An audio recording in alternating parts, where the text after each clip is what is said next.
नीम हकीम खतराए जान, यानी कि आधा हकीम आधा डॉक्टर आपकी जान को खतरा हो सकता है। जब भी आप किसी बीमारी में मुब्तला हों, जब भी आपका स्वास्थ्य बेहतर ना हो, तो यकीनी तौर पर एक कंप्लीट डॉक्टर से मिलिए और डॉक्टर की सलाह पर ही दवाएँ लीजिए।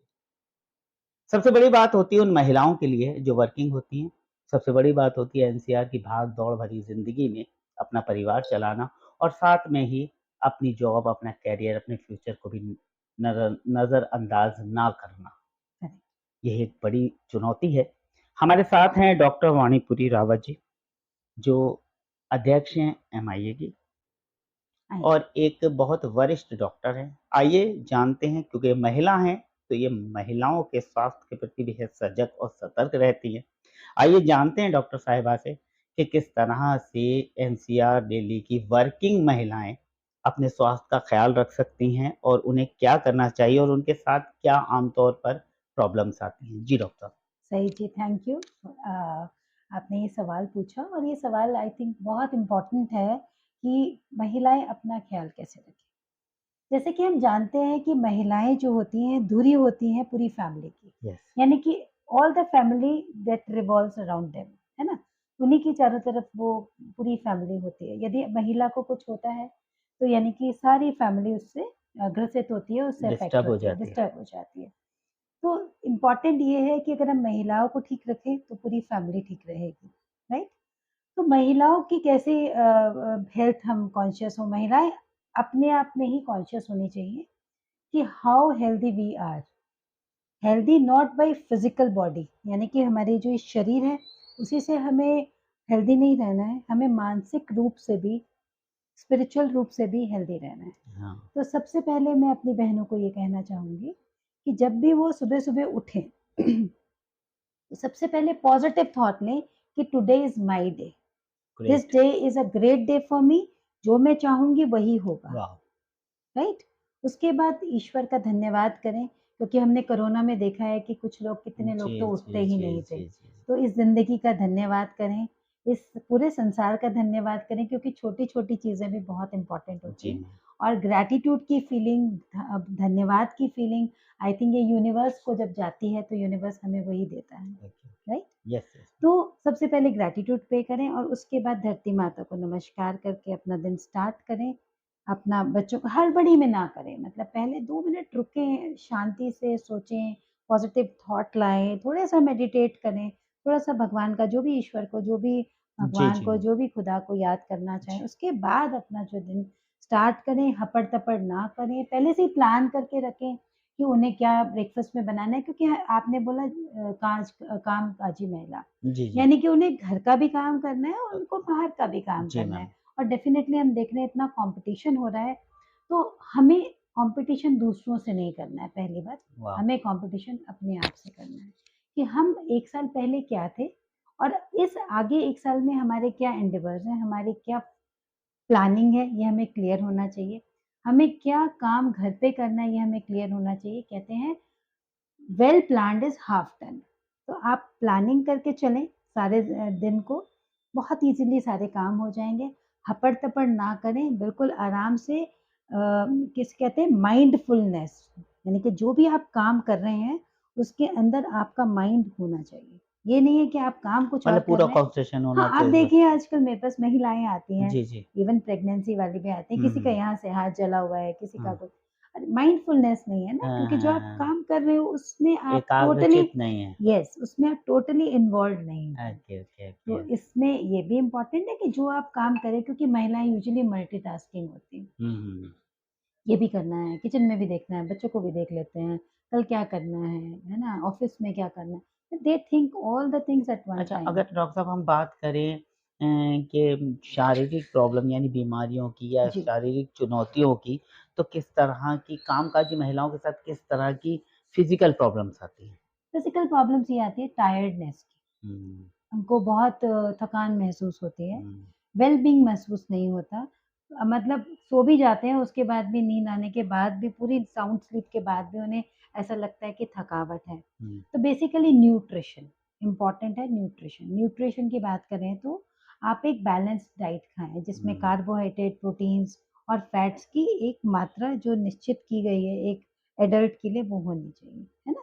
इसमें प्रोटीन की मात्रा जो होती है 1 ग्राम पर केजी बॉडी वेट होती है, जो कि इंडियन डाइट में मिलना बहुत ही मुश्किल है, नहीं मिलता इंडियन डाइट में। तो प्रोटीन्स की मात्रा ज़्यादा करें, ग्रीन लीफी वेजिटेबल्स खाएँ, जो हमारे फूड फैट्स हैं, जो हम ये नहीं खाना, वो नहीं खाना, एटलीस्ट जो न्यूट्रिशियस है वो अगर आप खाएँगे, फ्रूट्स आप खाएँगे, आप काटेंगे तो आपके बच्चे भी खाएँगे, तो उनको भी वही आदत पड़ेगी।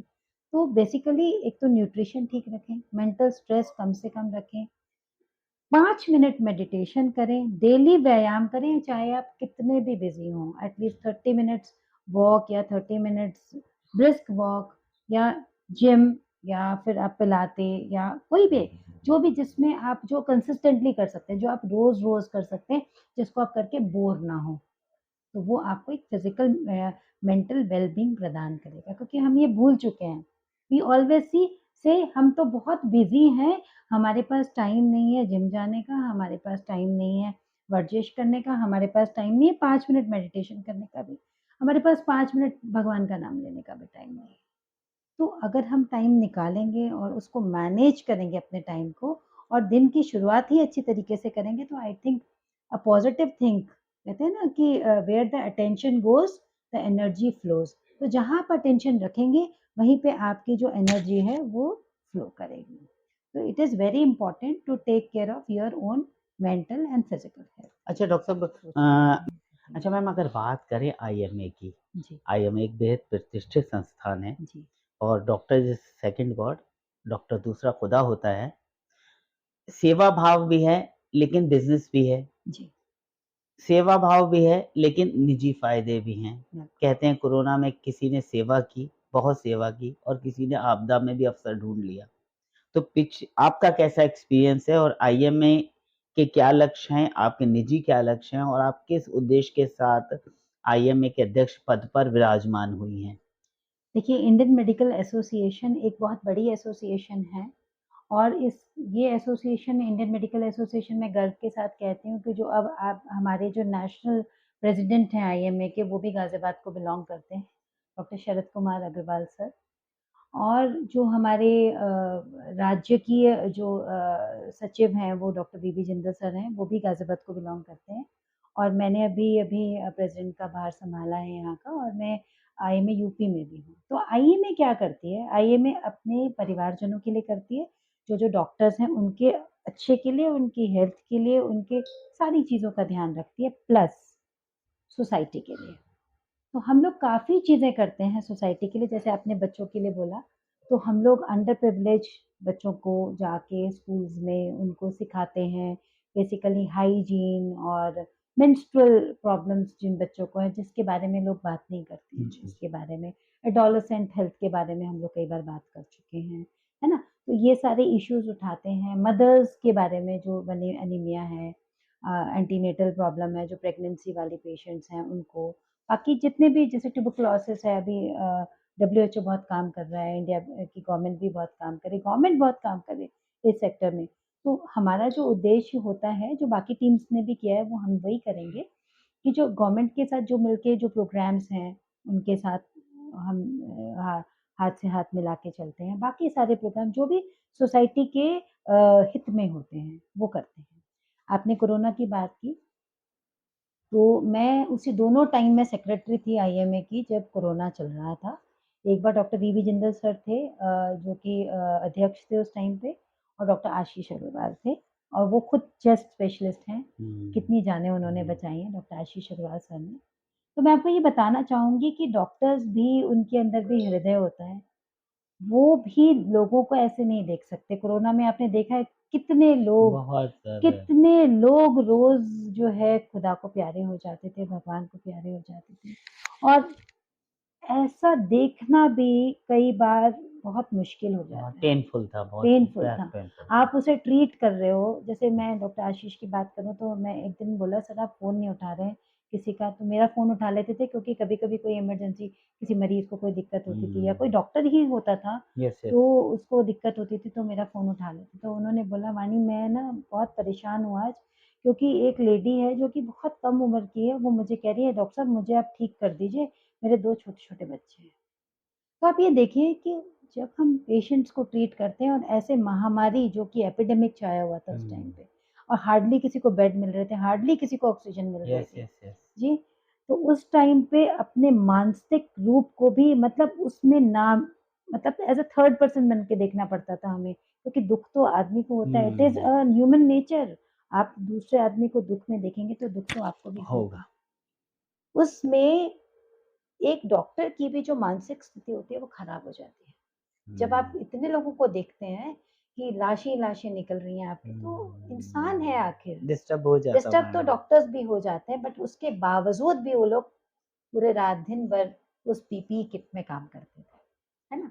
और मैं आपको ये बता दूँ कि हम लोग हर रोज़ 3 से 4 एक ज़ूम मीटिंग रखते थे, क्योंकि कई लोगों को डॉक्टर्स ही नहीं मिलते थे। उस यस, टाइम पे यस, यस। डॉक्टर्स भी कई बंद हो गए थे। हमारी जैसे ये मेरी क्लिनिक है, तो हम लोग जो क्लिनिक्स साइड क्लिनिक्स थी वो बंद कर दी गई थी गवर्नमेंट के द्वारा। हुँ, हुँ, तो सिर्फ हम अस्पतालों में ही मरीज़ देखते थे। तो कुछ लोगों को अस्पतालों में भी नहीं जाना पड़ रहा था, कुछ लोग रिमोट एरियाज़ में रहते थे, हुँ, नहीं जा पाते थे, कुछ लोग इतने बीमार थे कि वो नहीं जा पा रहे थे, कुछ लोग इतने ओल्ड थे कि वो जाना नहीं चाहते थे कि कोई उन्हें इन्फेक्शन लग जाए। तो हम लोगों ने एक ज़ूम मीटिंग पे एक ओपीडी स्टार्ट की थी, डॉक्टर वीबी जिंदल, डॉक्टर आशीष अग्रवाल, डॉक्टर मधु पोद्दार, डॉक्टर आरती बंसल और एक हमारी साइकोलॉजिस्ट भी थी, डॉक्टर निधि।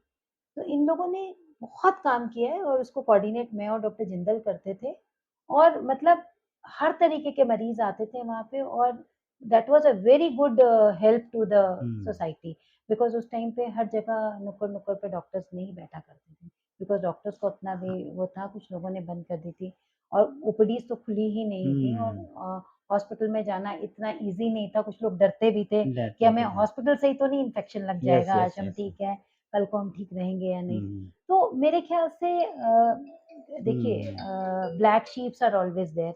मैं यस, ये यस, नहीं यस। कहूँगी, हर प्रोफ़ेशन हर में है। प्रोफ़ेशन में मिलते हैं, but usually most of the doctors they are for the society, for their patients, और they have also have a heart. तो मैं ये कहना चाहूँगी। और इंडियन मेडिकल एसोसिएशन एक ऐसी एसोसिएशन है जो हर स्तर पे काम करती है, और मेंटल हेल्थ जो जैसे मेरा विज़न है कि डब्ल्यूएचओ कहता है कि जो हेल्थ है that is not only the physical health, कि आज आप बड़े अच्छे हैं, आपका बीएमआई ठीक है, आपको कोई शारीरिक रूप से कोई प्रॉब्लम नहीं है, तो आप स्वस्थ हैं, नहीं सर। इसमें आपको मेंटली, स्पिरिचुअली उसके साथ जो आपका कनेक्शन है, और सोशली आप अपनी सोसाइटी में कैसे बिहेव करते हैं जब आप 10 लोगों के साथ बैठते हैं, और एक्चुअली मेंटली, इमोशनली आप कैसे हैं, ये इस पे भी पूरा आपकी हेल्थ डिपेंड करती है। तो ये चारों प्लेटफॉर्म्स पे अगर आप हेल्दी हैं तो ही आप हेल्दी हैं, नहीं तो आपको उस पे वर्क करना पड़ेगा जिस प्लेटफॉर्म पे आप हेल्दी नहीं हैं। तो ये थी डॉक्टर वानीपुरी, जिनका कहना है कि अगर सेहत है तो सब कुछ है। आप अपना ख़्याल रखिए और निश्चित रूप से आप बहुत महत्वपूर्ण हैं। ईश्वर ने आपको बहुत स्पेशल बनाया है, आपके लिए, आपकी सोसाइटी के लिए, आपके परिवार के लिए, आपके देश के लिए। तो आप जिस प्रोफ़ेशन में भी हैं, उससे ईमानदार रहिए, मेहनत कीजिए, लेकिन इतनी नियामतों भरा ये शरीर जो ईश्वर ने आपको दिया है, इसका भी आप उसी तरह ख़्याल रखिए जिस तरह आप अपने बच्चों का, अपने भाई का, अपने काम का और अपने करियर का रखते हैं। और हमें दीजिए इजाज़त, हम फिर मिलेंगे आपसे, फिर किसी शख्सियत से आपका मुलाकात कराएँगे और कहीं न कहीं कोशिश करेंगे कि आपके लिए और कुछ बेहतर कर सकें। सैयद अली मेहदी, गाज़ियाबाद, एनजीटी न्यूज़ के लिए। जय हिंद दोस्तों, मीडिया की अहमियत को सोशल मीडिया ने और अधिक बढ़ा दिया है। ऐसे में हमारा ये चैनल आपको समर्पित है। हम आएंगे आपसे मिलने और आपको देंगे एक मंच, जहां से आपकी पहचान और बात होगी और अधिक पुख्ता एवं मजबूत, क्योंकि हम हैं सोशल, हम हैं मीडिया वाले। वंदे मातरम।